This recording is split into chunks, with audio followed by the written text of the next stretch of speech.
was just after 11 p.m., and the warehouse was dead quiet except for the relentless drumming of rain against the roof. The storm outside seemed to amplify every little sound in the cavernous space. My name's Ethan, and I was covering the night shift alone at a distribution center in a small town in Michigan. It wasn't my first solo shift, but something about that night felt different. Like the air was thicker, the shadows longer. Mike, my usual partner, was on vacation, and honestly, I didn't mind being alone. The expectations were lower and I could take my time. I grabbed a cart and started unloading boxes from a newly delivered pallet. The routine helped distract me from the eerie silence, but it didn't last long. Half an hour into my shift, I heard it, a faint thump near the front entrance. I froze mid-step, my heart racing. Probably just the wind, I told myself. I shook it off and kept working, humming a tune to calm my nerves. But the noise came again, this time louder, followed by what sounded like a scraping against metal. I set down the box I was holding and moved cautiously toward the source of the sound. The front glass doors were partially fogged from the rain and I could barely make out anything outside. For a moment, I thought I saw a shadow shift, but it could have been the storm playing tricks on me. Back at the shelves, I tried to focus, but I couldn't shake the feeling that I wasn't alone. The warehouse seemed to grow colder, and every creak of the building made me jump. Then came another noise, louder this time, a distinct knock, as if someone was tapping on the glass at the entrance. My heart sank. I grabbed my phone and turned on the flashlight, walking slowly toward the front. The light barely cut through the rain-streaked glass, but as I got closer, my breath caught. There was a handprint smeared on the outside of the door. I stood there for what felt like an eternity, staring at the print, trying to make sense of it. The parking lot was empty. No cars, no movement, just the sound of rain. I told myself it must have been from earlier, someone leaving a mark while unloading the last shipment. But deep down, I knew better. Returning to my work, I tried to shake the unease. I kept glancing toward the front, half expecting to see someone standing there. After about 15 minutes, the motion sensor lights near the loading dock flickered on. "What the hell?" I muttered, setting my cart aside and heading toward the back. As I rounded the corner, I stopped dead in my tracks. A figure stood just beyond the glow of the light, completely still. It was tall, dressed in a dark, rain-soaked hoodie. I couldn't make out its face, but I could feel its eyes on me. "Hey, who's there?" I called out, my voice trembling. No response. The figure tilted its head slightly like it was studying me. Then it took a step forward. My instincts screamed at me to run, but my legs felt rooted to the ground. When it took another step, I snapped out of it and bolted back to the office. I slammed the office door shut, locking it and grabbing the phone to call the police. As the operator picked up, I tried to explain what was happening, my voice shaking. She assured me an officer would be there in minutes. Hanging up, I checked the security monitors. The cameras flickered with static, but I could still see glimpses of the warehouse. The figure wasn't in sight, but the motion sensors kept triggering one by one, moving closer to the office. Then came the sound of banging. It started at the front door, hard, deliberate hits, like someone trying to break through. I held my breath, clutching a wrench I'd grabbed earlier. The banging moved to the side entrance, then back to the front, as if it was testing all the doors. Suddenly, the lights in the warehouse flickered and went out. The only illumination came from the faint glow of the monitors. I could feel the air grow heavier, colder. I needed answers. Searching through the office drawers, I found a folder marked Incident Reports. Flipping through, I discovered that the warehouse used to be part of a psychiatric hospital that closed down decades ago after a series of mysterious deaths. The files mentioned an orderly who went missing, rumored to have gone mad after being locked in the basement during a storm. The realization hit me like a punch to the gut. Was the figure outside connected to these events? Or was it someone taking advantage of the building's dark history to mess with me? The banging started again, this time more violent. I looked at the monitors. The figure was now inside, standing at the end of the aisle nearest the office. It moved closer, step by step, the cameras flickering each time it advanced. I could hear its footsteps echoing through the warehouse. My hands trembled as I gripped the wrench tighter, sweat dripping down my face despite the cold. Suddenly, the office doorknob rattled. "Stay back," I shouted, my voice breaking. The rattling stopped, but then the door shook violently as the figure slammed against it. I backed into the corner, bracing myself. The door cracked, splinters flying as it was forced open. The figure stood in the doorway, its face obscured by the shadow of the hood. But its eyes, they weren't human. They glowed faintly, piercing through the darkness. Adrenaline kicked in and I swung the wrench with all my strength. It connected with a sickening thud, and the figure staggered back. Taking the chance, I bolted past it, running toward the back exit. The emergency lights flickered on, casting eerie shadows across the walls. I could hear it following me, its footsteps faster now, more frantic. Reaching the exit, I fumbled with the lock, my hands slick with sweat. Just as I got it open, the figure grabbed my shoulder, its grip ice cold. I twisted free and stumbled outside into the rain. The police arrived moments later, finding me collapsed in the parking lot, drenched and shaking. They searched the building but found no sign of the intruder. The glass doors were intact, the lights functioning as if nothing had happened. I tried to explain, but their skeptical looks told me they didn't believe a word. Reviewing the security footage, all they saw was me running and panicking, swinging at empty air. I quit the next day. Now every time it storms, I can't help but look over my shoulder, half expecting to see those glowing eyes staring back at me. Whatever it was that night, it wasn't human, and it wasn't done.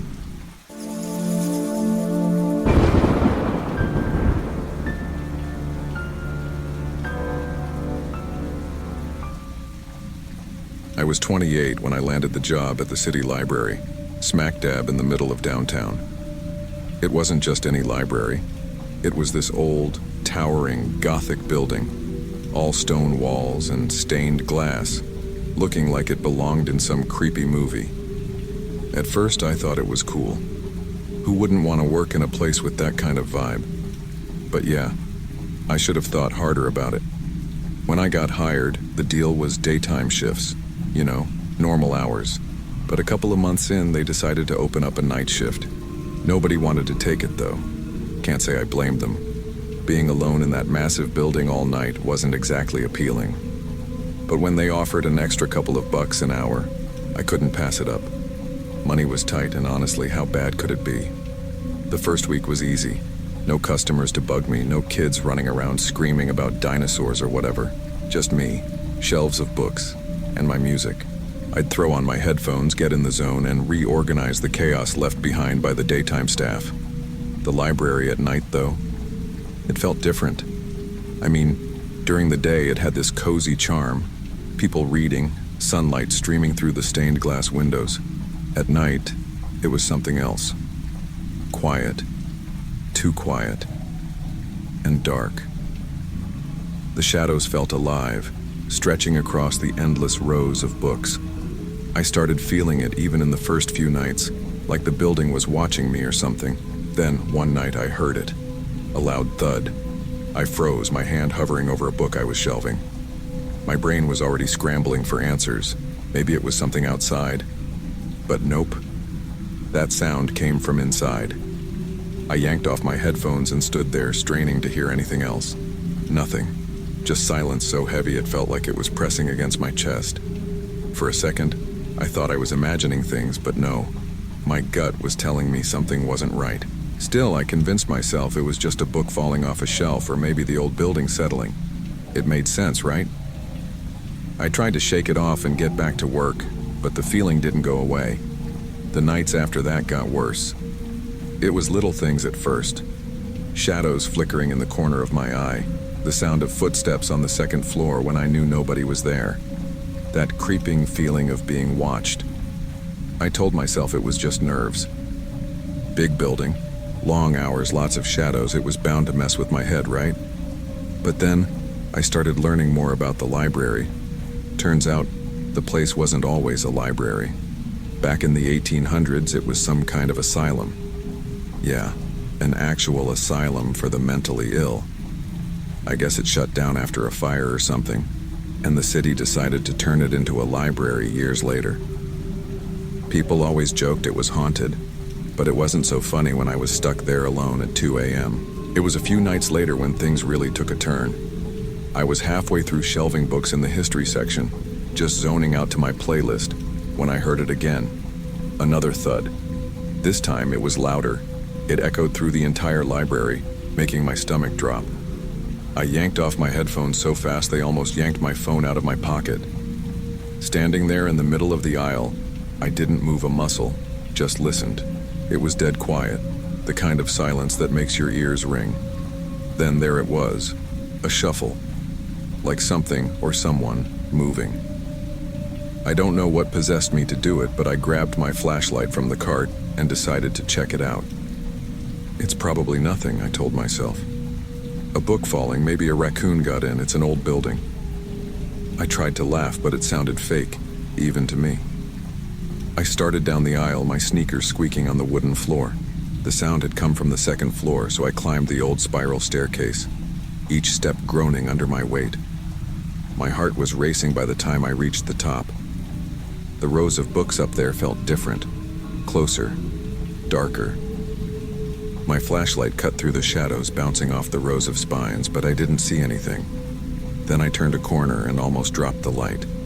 There was a book lying in the middle of the floor.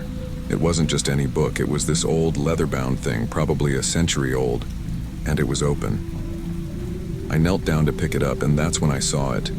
Scrawled across the page in this messy, jagged handwriting were the words, "You're not alone."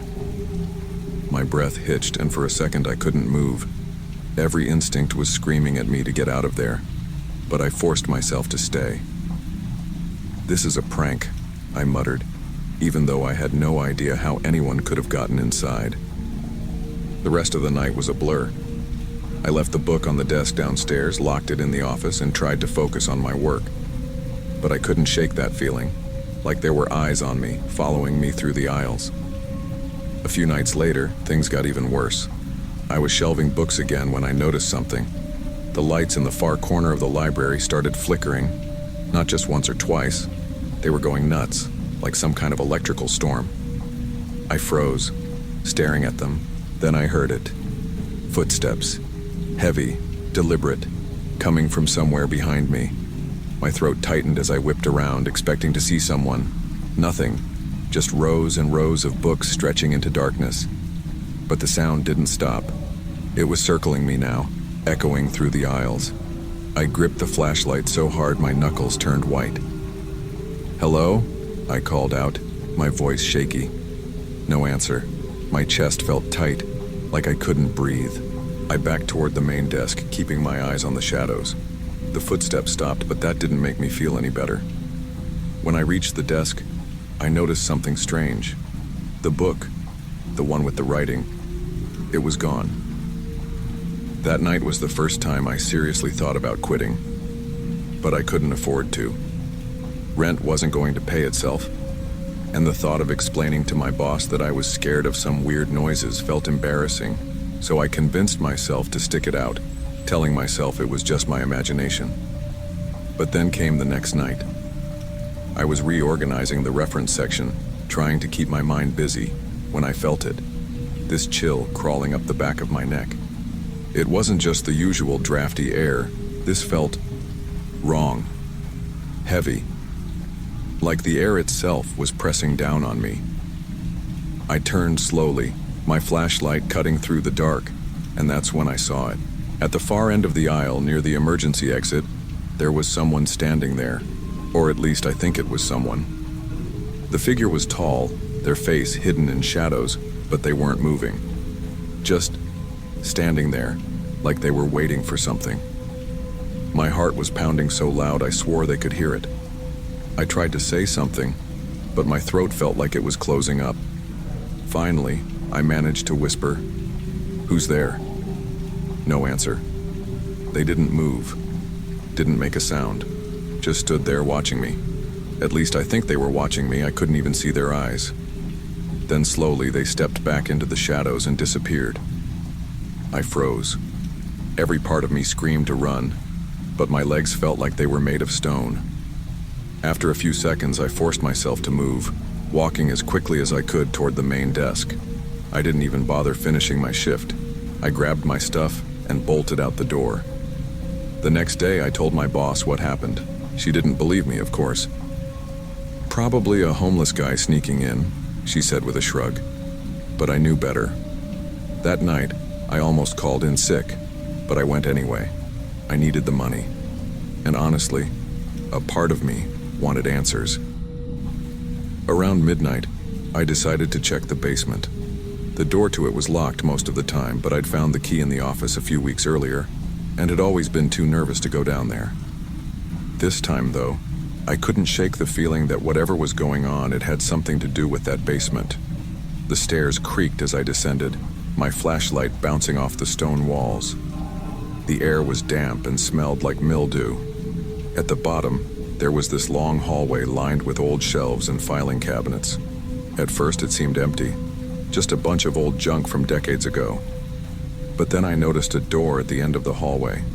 It was slightly ajar. I pushed it open, my flashlight revealing a small, cluttered room. And that's when I saw it.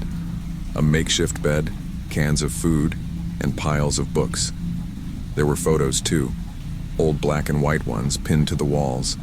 And then there was the mask. It was sitting on a table, this old cracked porcelain thing that looked like it came out of a horror movie.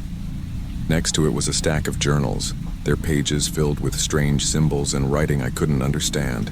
Before I could process what I was looking at, I heard footsteps. This time they weren't distant, they were right behind me. I spun around and there he was, the figure from before, now standing in the doorway. He was wearing the mask. I backed into the room, my flashlight shaking in my hand. "What do you want?" I shouted, my voice cracking. He didn't answer. He just stepped closer, his head tilting like he was studying me. In a panic, I grabbed the nearest thing, a rusted pipe, and swung it at him. He ducked, but it gave me enough time to shove past him and sprint up the stairs. I didn't sleep at all after that night in the basement. My mind was racing with questions. Who was that guy? How long had he been hiding down there? And what the hell was he planning to do with that mask? I wanted to quit. Every instinct in my body was screaming at me to walk away and never look back. But a part of me needed answers. I couldn't just leave it like that. I convinced myself to go back for one last shift.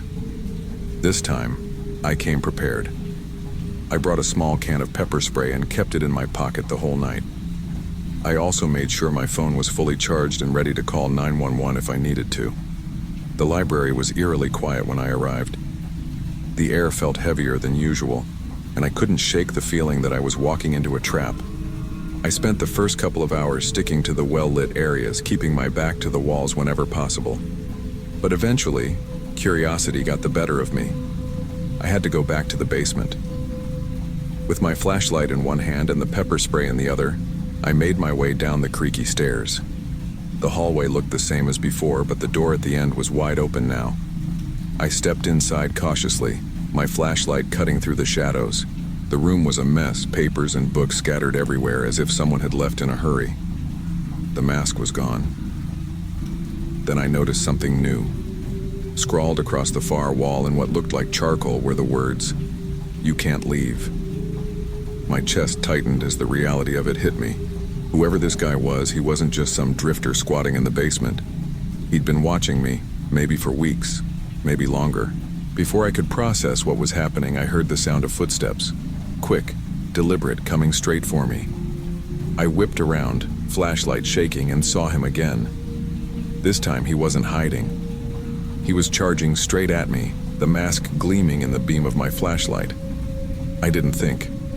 I just reacted.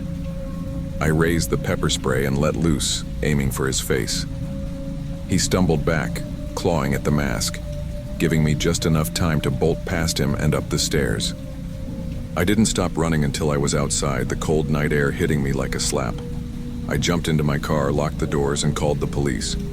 When they arrived, I told them everything. They searched the library from top to bottom, but they didn't find him. No mask, no journals, no makeshift bed, nothing. It was like he'd disappeared into thin air.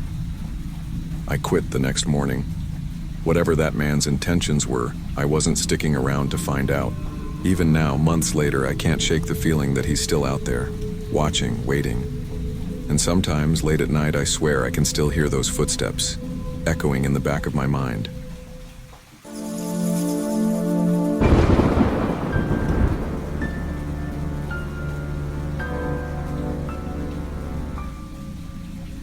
Working at the restaurant was always a grind, but Friday nights, those were the worst. People didn't care what time it was, they just wanted their food. I'd been working at this small, family-run spot in a strip mall since high school. My brother and I started there together, but he went off to college, leaving me to handle the chaos solo. That Friday night started out like any other. Things slowed down around 10 p.m., and I was already counting the minutes until we closed at midnight. I was supposed to close up with my manager, Tony, who wasn't exactly the most reliable guy. Around 10:30, the phone rang, and Tony picked up.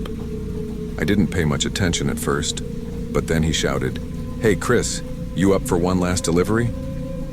I sighed. "Really? It's almost closing." "Yeah, but the guy tipped big already. It's just 8 minutes away. Easy money," Tony said, tossing me the order slip. Reluctantly, I grabbed the bag and headed out. The address seemed fine. Just another street in town, at least that's what I thought. The roads were dead quiet as I drove through the town. It felt like the world had gone to sleep, except for me. The GPS said it was a short drive, so I wasn't too worried. But then, halfway there, my phone buzzed. Tony was calling. "Hey, Chris, so the guy called back," Tony said, sounding annoyed. "He gave the wrong address. I'm texting you the right one." I pulled over, checked the new address, and froze. It was on the outskirts of town, nearly 25 minutes away. "You're kidding me, right? This is nowhere near here." Tony sighed. "I know, man, but he's already paid. Just get it done and we'll call it a night, okay?" Grumbling, I punched the new address into the GPS and started driving. As I got farther out, the city lights disappeared, and the streets turned into long, empty stretches. No cars, no street lights, just me in the dark. When I finally pulled up, the house looked wrong. It was this small, beat-up one-story place with peeling paint and a porch light barely hanging on. Every other house on the street was dark, like no one lived there. It felt like I'd stepped into some forgotten corner of town. I parked, grabbed the food, and walked up to the door. The air was heavy, quiet, too quiet. I knocked, waited, and nothing. No footsteps, no voices. Nothing. "Hello?" I called out, knocking again. Still nothing. I was about to leave when I noticed footprints in the dirt by the porch. They weren't fresh, but they were there. My gut told me to leave, but I set the bag down, hoping the guy would find it. I turned to head back to my car, and that's when I saw him. There was a man standing by my car. He wasn't doing anything, just standing there staring at the driver's side window. "Hey, can I help you?" I shouted, my voice shaky. He didn't move. "Hello? Do you need something?" I asked again, taking a step closer. The guy turned to look at me, and I swear my heart stopped. He was older, with this gaunt face and hollow eyes. He didn't say a word, just stared. I felt a cold chill creep up my spine. "All right, I'm just gonna go now," I muttered, edging toward my car. The man didn't follow, but he didn't leave either. He just stood there watching me. As I got closer to my car, something caught my eye. A flicker of movement in the woods behind the house. At first I thought it was my imagination, but then I saw them. Shapes, people. They were moving between the trees, coming closer. "Is this some kind of joke?" I muttered to myself, panicking. The man by my car finally moved, stepping toward me. His face twisted into this angry, almost desperate expression, and he shouted, "Don't go back there!" "What?" I stammered, turning to look at the woods again. The figures were still coming, faster now. There were at least 3 of them, maybe more. This wasn't just weird, it was dangerous. I bolted for the car, fumbling with my keys as the man started yelling, "They're coming! Don't let them catch you!" I jumped into the car, locked the doors, and started the engine. The man banged on the window, shouting something I couldn't make out. Then the people from the woods broke through the tree line. They ran toward the car, their faces obscured by the darkness. One of them had something in their hand, maybe a bat or a pipe. My adrenaline kicked in and I slammed the car into reverse, flooring it down the empty street. As I sped away, I could hear them shouting, their voices fading as I put more distance between us. My hands were shaking, my heart racing, but I didn't stop until I was back in town. When I got back to the restaurant, Tony looked at me like I'd seen a ghost. "What the hell happened to you?" I told him everything, every creepy detail. He called the cops and they went to check it out. Turns out the house was abandoned, had been for years. The address was linked to some sketchy guy, but no one could track him down. As for the people in the woods, they were gone by the time the police got there. All they found were footprints in an old broken-down car hidden in the trees. I quit that job the next day. It's been years, but I still think about that night. If I'd been a little slower, if I hadn't noticed the figures, who knows what could have happened. All I know is, I'm never doing late-night deliveries again.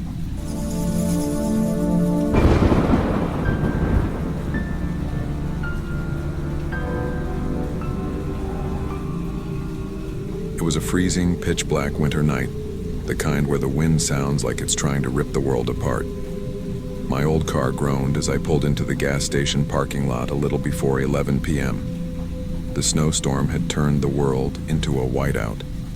The only other car in the lot was Mark's beat-up sedan. He worked the earlier shift and was already standing by the door, bundled up in his thick coat. Mark handed me the keys, his face tight with unease. "Brian, I'm serious," he said, lowering his voice. "This place gets strange at night." I laughed, brushing it off. "What? Ghosts at the pump?" Mark didn't laugh back. "Just don't wander outside too much. And if something doesn't feel right, trust your gut." He left without another word, his car disappearing into the swirling snow. Inside, the station was quiet. Just the hum of the old fridge and the faint crackle of the heater trying to fight off the cold. I settled behind the counter, pulling out my phone to kill time. Around midnight, headlights pierced the storm. A black sedan crawled into the lot, pulling up to the pump closest to the building. The car looked ancient, with patches of rust and a strange glint on the windows like they were wet from the inside. I waited for someone to step out. 10 minutes passed. Nothing. Curiosity gnawed at me. I grabbed my jacket and flashlight and stepped into the storm. The wind hit like a slap, numbing my face almost instantly. I approached the sedan slowly, my boots crunching through the snow. "Hello?" I called out, knocking on the driver's side window. The glass was icy and pitch black. No movement inside. The engine wasn't running and the door handles were crusted with frost. Then I noticed something that made my stomach drop. Footprints leading away from the car. They weren't heading to the station's front door. They veered off to the side toward the back of the building. The prints were large, almost too large, and the way they pressed into the snow looked off, like whoever made them was dragging their feet unnaturally. A chill ran down my spine. I turned back toward the station, quickening my pace. When I stepped inside, I froze. Wet boot prints were smeared across the tile floor, leading from the back door to the storage room. I locked the front door and grabbed the flashlight again, my hand trembling. Slowly, I made my way toward the storage room. The air was thick and cold, the kind of cold that felt wrong, like it didn't belong. I opened the door. My flashlight beam cut through the darkness, and that's when I saw him. A tall figure stood behind the shelves, his back turned to me. His shoulders were hunched, his coat tattered and wet, dripping onto the floor. Slowly, he turned his head, revealing a pale, gaunt face with hollow eyes that seemed to glow faintly in the dark. My breath caught in my throat. His eyes locked onto mine, and for a moment I couldn't move. Then he whispered something, just one word, but it wasn't in any language I recognized. The sound snapped me out of my trance. I bolted for the counter, fumbling for the phone. My hands were shaking so badly it took 3 tries to dial 911. "There's someone here," I hissed into the receiver. "He's in the storage room. Please send someone now." The operator tried to keep me calm, but my heart was racing. I kept my eyes on the storage room door, expecting him to burst out at any second. Instead, I heard the back door creak open. When the cops arrived, the snow was still falling hard and the storm had only gotten worse. I pointed them toward the back. They searched the storage room, the lot, and even around the pumps. but they didn't find anyone. Then one of the officers called me over to the back door. "You said there were footprints leading in?" he asked. I nodded, still shivering. "Well, there's a trail leading out now." I followed his flashlight beam and saw fresh tracks in the snow, heading straight into the empty field behind the station. The prints stretched far, disappearing into the darkness. "Too cold to follow now," the officer muttered. "We'll send someone to check in the morning." Before they left, I noticed something else. The black sedan was still there, its windows frosted over completely. When they ran the plates, they came back blank. No registration, no owner. It was like the car didn't exist. I quit that job the next week. I couldn't shake the feeling that I wasn't alone that night, and not just because of the man in the storage room. Sometimes late at night I think about his eyes.